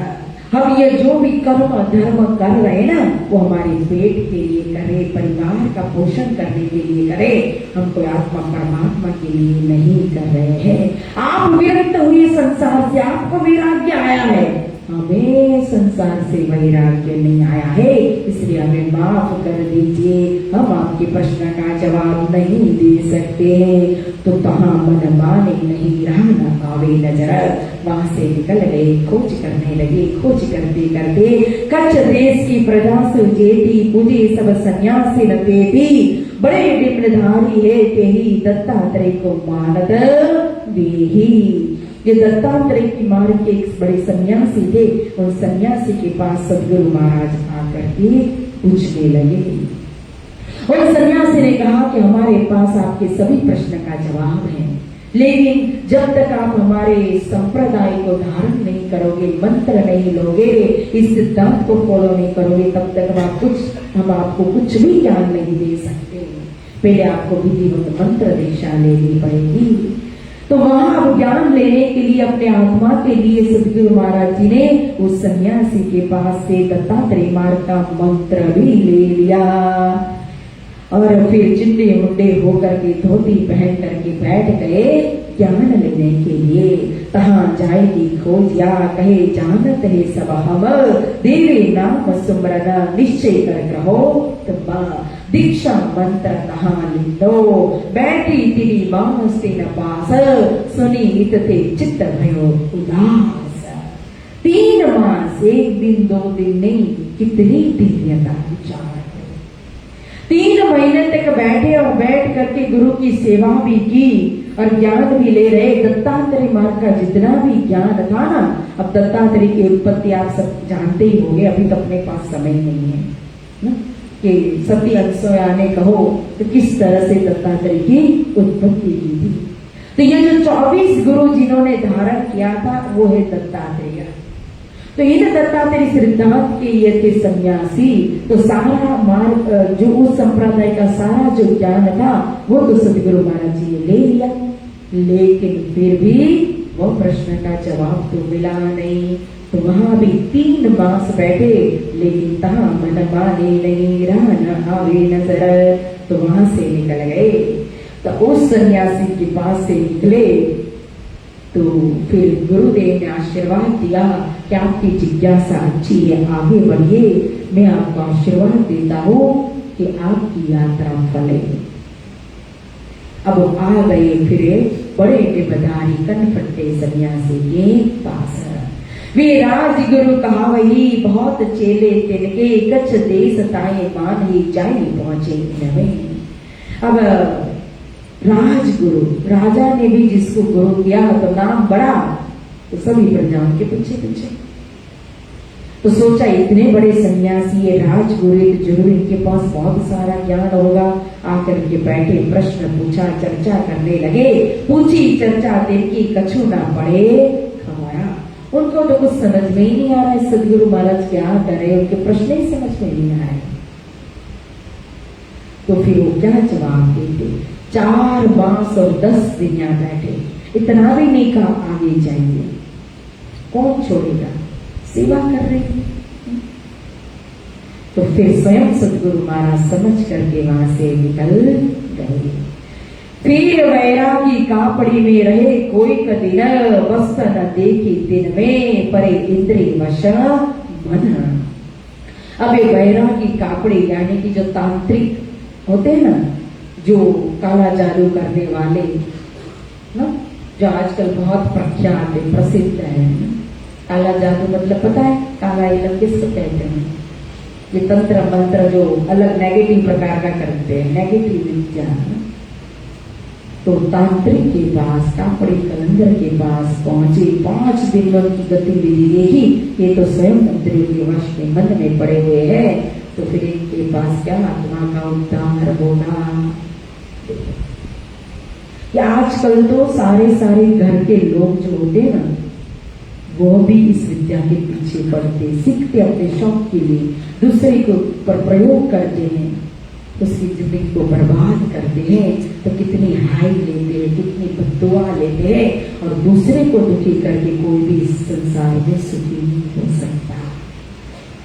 और इतना नहीं, ये विद्या सीखने वाले की कभी भी गति नहीं हो सकती, मुक्ति नहीं है। ये अंतिम में खुद को ही कर पाएगी और ले जाएगी कहां? क्योंकि ये भूत प्रेत की साधने वाली विद्या है, उन्हीं के द्वारा ये विद्या प्राप्त होती है, उन्हीं का ये मंत्र होता है। देखो,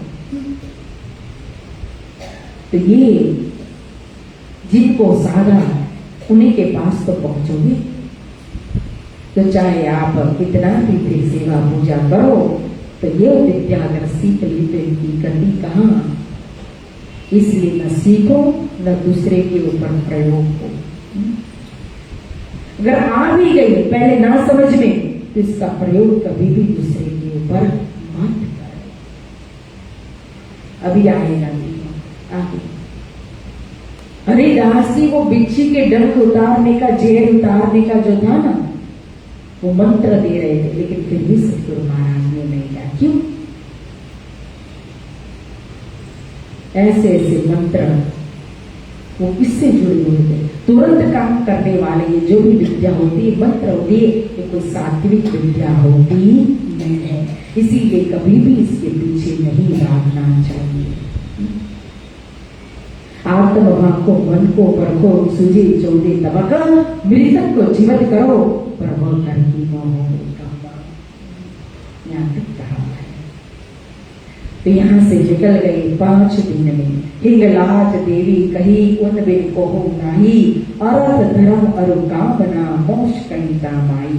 फिर हिंगलाज देवी के मंदिर में आ गए और वहां आकर के पूछने लगे, मैं कौन हूँ, कहाँ से आया हूँ, मेरी आत्मा के संबंधी कौन है? तो पंडित जी कहते हैं 4 ही पदार्थ देने को, इहते और न कोई, चाहो तो यालो भजो सिद्ध काम सब होए। देखो धर्म काम मोक्ष जो कुछ भी है ना, सब देने वाली देवी है। इसलिए आप इस देवी को भज लो, आपकी सभी मनोकामना पूर्ण हो जाएगी। 15 दिन रहे चर्चा की, सत्संग की, धर्म अर्थ काम, लेकिन मोक्ष में मन माना नहीं। तो फिर कहाँ भी रहा न आवे नजर, वहां से भी निकल गए। अब सोच रहे, चाह रहे, क्या करूं, कहीं भी आश्रम प्रश्न का जवाब नहीं मिल रहा है। जाते जाते 4:30 का समय हुआ। एक आवाज कान में सुनाई दी ना, ला ला ला मोहम्मद रसूल अल्लाह। जब यह शब्द सुना तो इनके पास क्या है? तो मस्जिद में आगे मुल्ला के पास कुरान की जानकारी लेने के लिए तो पूछी मुल्लन सो तहा तुमरो मत कह आई, हमें कहो समझाए के अलग लख्यो किमी जाई। 1 मास बैठे मुल्ला के पास, सारा कुरान का अध्ययन किया। पूछा कि आप किसको मानते हो? अलग अदृश्य परमात्मा को आपने कैसे जाना है, कैसे पाया है, मुझे भी बताइए। 1 महीने में सारा ज्ञान दिया तो जान लिया कि मुख से तो बोलते ला इल्ला इल्ला, ला तो नहीं कहा, नहीं को कहा अक्षर पुरुष को, इल्ला तो अक्षर है और लिल्ला तो अक्षरादि। लेकिन मानते क्या है?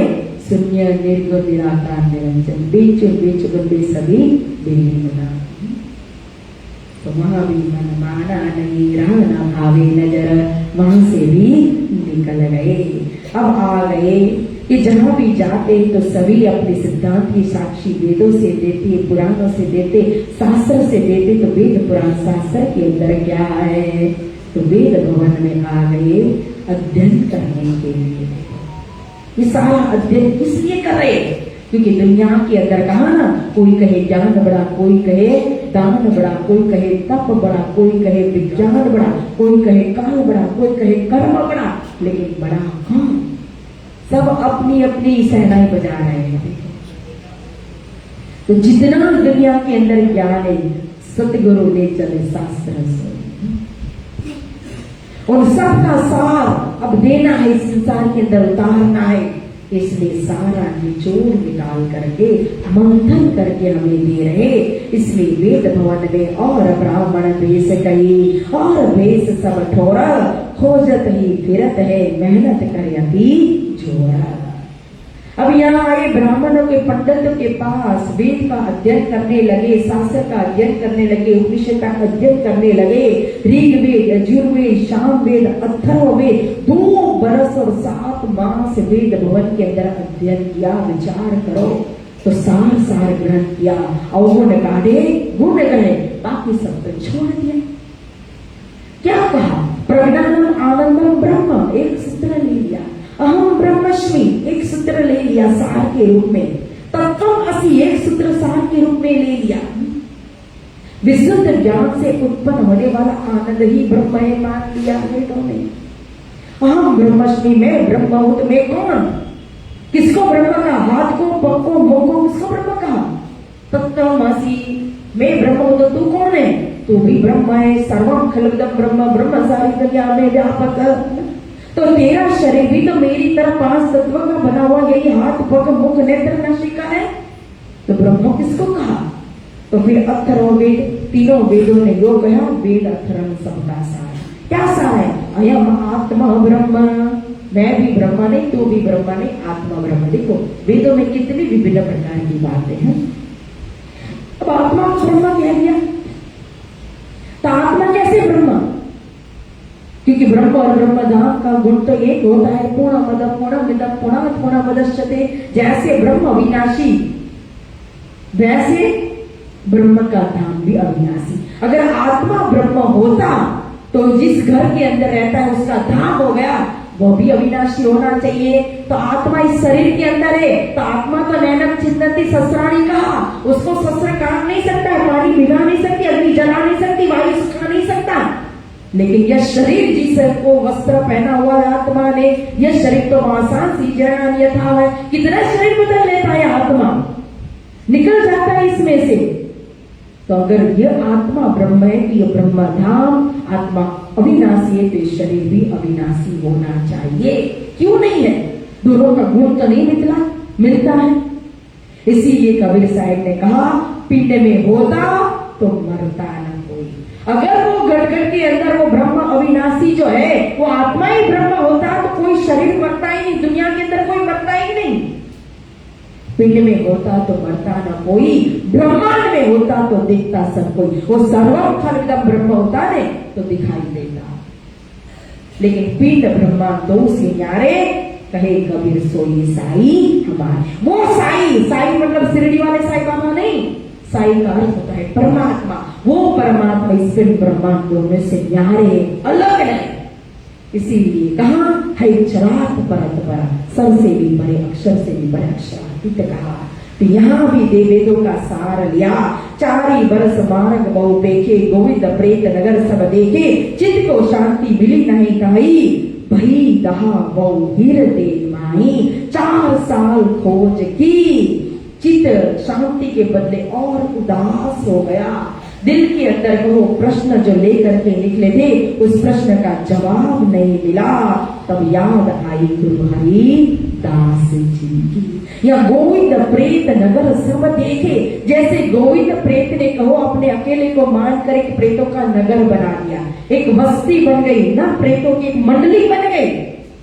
और कैसे बनाता था दूसरे को प्रेत? मायावी बाजार लगा करके, जैसे यहाँ सेल होता है ना, एक पर एक फ्री, उसी तरह से।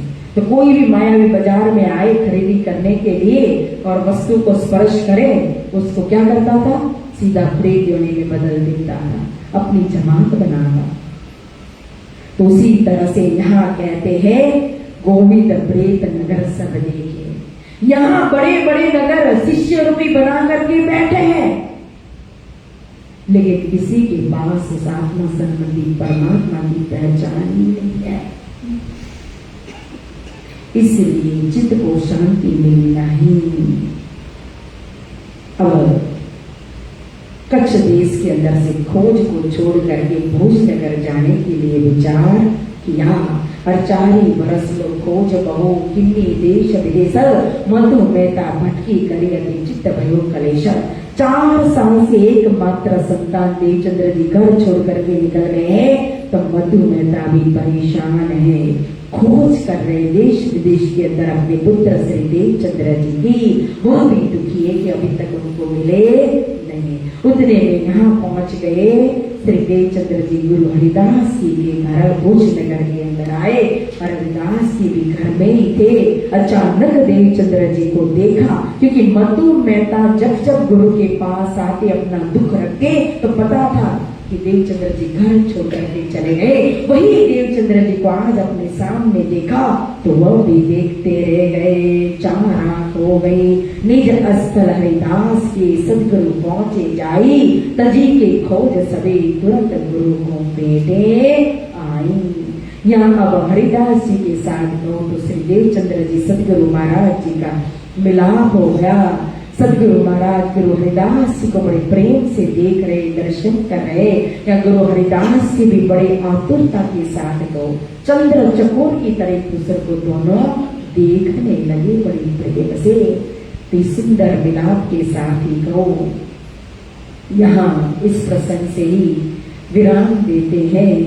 और आज जो खोज की, इस खोज का ये सुंदर भजन कीर्तन ना,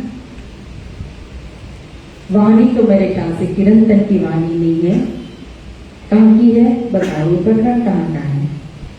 खोज बड़ी तुम खोजो रे साधो, खोज बड़ी संसार। कहाँ का प्रकरण है?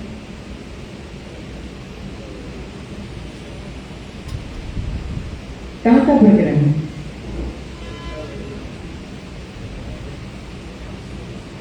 एक किसने तैयार किया है?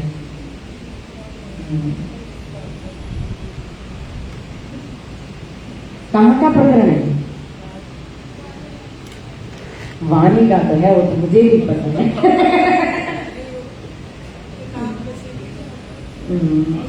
अब कल जान करके, आज तो तुम गा रही हो ना, अब कल देख करके आना कहाँ का प्रकरण है।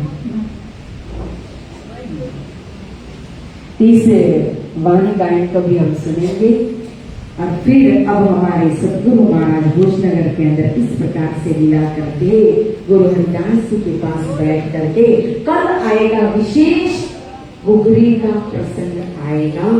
आप याद रखना सभी। कल दूसरे दर्शन होगा और फिर सदगुरु महाराज पहुंचेंगे भोजनगर से कहा तो श्री 5 नौतनपुरी धाम सौराष्ट्र की भूमि को तनदन करने के।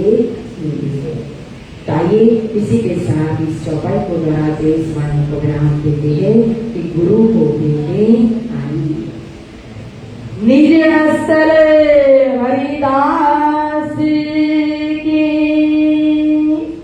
सतगुरु पहुँचे जाई तजी के खोजे सभी तुरंत गुरु को बेटे आई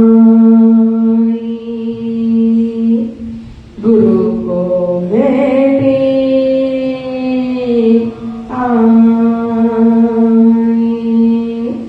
श्री सदगुरु महाराज की, श्री प्राणनाथ प्यारे की, श्री बाजीराज महारानी की, श्री कृष्ण कन्हैया लाल की, श्री चंद्रसाल महाराज की, समस्त परमहंस महाराज की, स्वामी श्री लालदास जी महाराज की, वेदक महायज्ञ की, बलवर पंजे वाले की, घुम्मट वाले की, बंगले वाले की, प्राणनाथ प्यारे की, प्राणनाथ प्यारे की, प्राणनाथ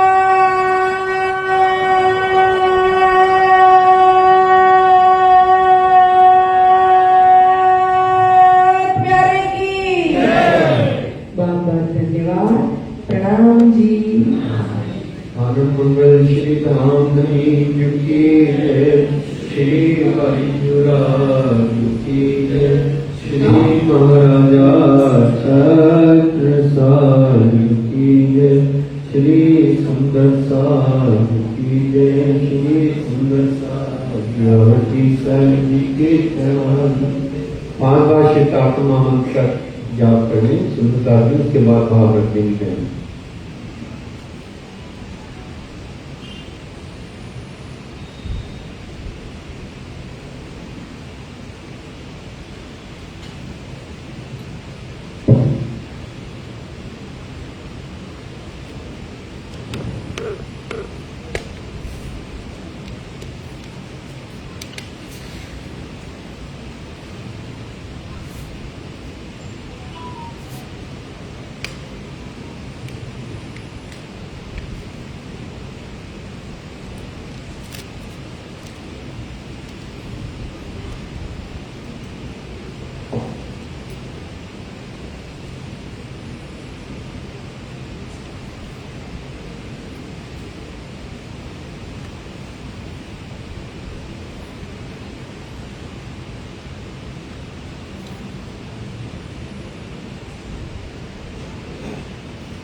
श्री प्राणनाथ प्यारे की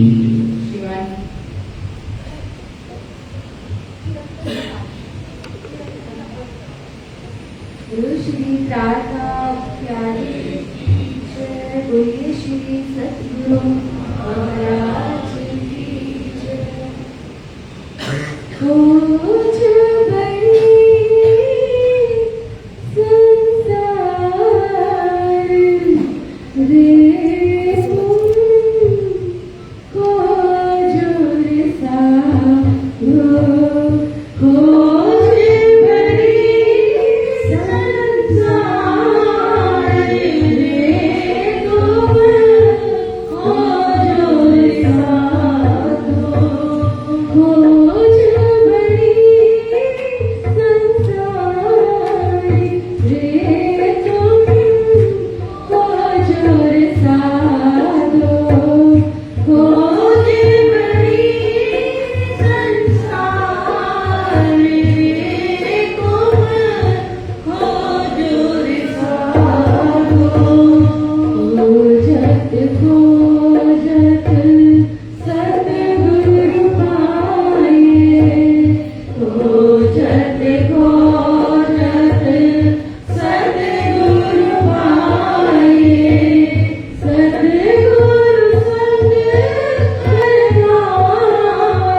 प्राणनाथ प्यारे की जय। सतगुरु महाराज की जय। कीर्तक महायज्ञ की जय। कल दिनांक 23/7/25 बुधवार को भोग की वारी श्री भालभूषण जी जला, श्री गोल्डी जला, श्री रजत जला, श्री राकेश जला, श्री आयुष जला, श्री अनूप कुमार जला, श्री नीलांशु जला, श्री सुरेश कुमार जला, श्री अक्षय जला, श्रीमती सरोज जला, श्री संजय गिलोत्रा, श्री राजेश गिलोत्रा, श्री मनोज गिलोत्रा, श्री दिनेश गिलोत्रा, श्रीमती सुरेश चिराना, श्री प्रियांशु चिराना, श्री सुरेंद्र चिराना, श्री राकेश चिराना, श्री कमल चिराना, श्री ऋषभ चिराना, श्री मधु चिराना, श्री सार्थक चिराना। बोले श्री प्राणनाथ प्यारे की। तुम हो ऐसी कीर्तियों में अर्ज करूं, पिया जैसी तुम करूं, तेरा तलप तलप जाए पिया जीवना तो जीवे नहीं, क्यों मीठे दिल की प्यार, तुम बिना किससे कहूँ, पिया तुम हो मेरी आस, पिया सुनिया मैं तो करूँ, पिया जो कोई दूसरा हो, सब विद वाला ही सांप रख दिन जात रोए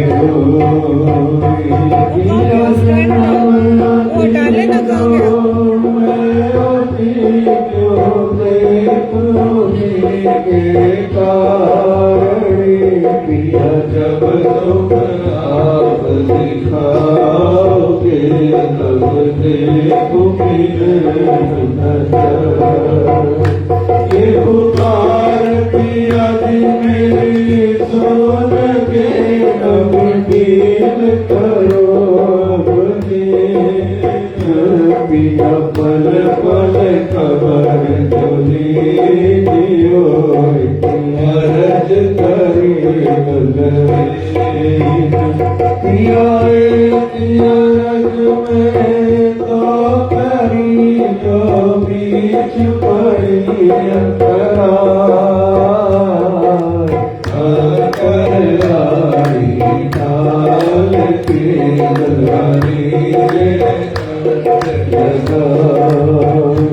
पिया कंठ सुकंठ लगाए थे तुम पीछे हास मिला, द्वार जाए शिवनावती करिया को चरण प्रकाश, पिया तुम दुल्हा में दुल्हन कहीं और न जानूंगा, सो सेवा करूं नहीं सब रंगों साक्षात, पिया सदा सुखदाता राम जी मैं क्या कहूँ क्या बात, श्रीमती युगल स्वरूप परवारी अंगना बल बल जात, पिया सदा सुखदाता रामपति मैं क्या कहूँ क्या बात, श्रीमती युगल किशोर परवारी अंगना बल बल जात, पिया तुम कैसी कीर्तियों में अर्ज करूं मेरे पिया जैसी तुमसे करूं, मेरा तलब तलब जाए श्री प्राणनाथ बदले स्वामी प्राणनाथ बदले जय प्राणनाथ बदले जन सृष्टि के कारण विमतिया सुंदर रूप धरे श्री प्राणनाथ बदले सच्चिदानंद परमात्मा पूर्ण ब्रह्म वरता पूर्ण ब्रह्म वरता शरण पुजारी शरण पुजारी जो सृष्टि करता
कारण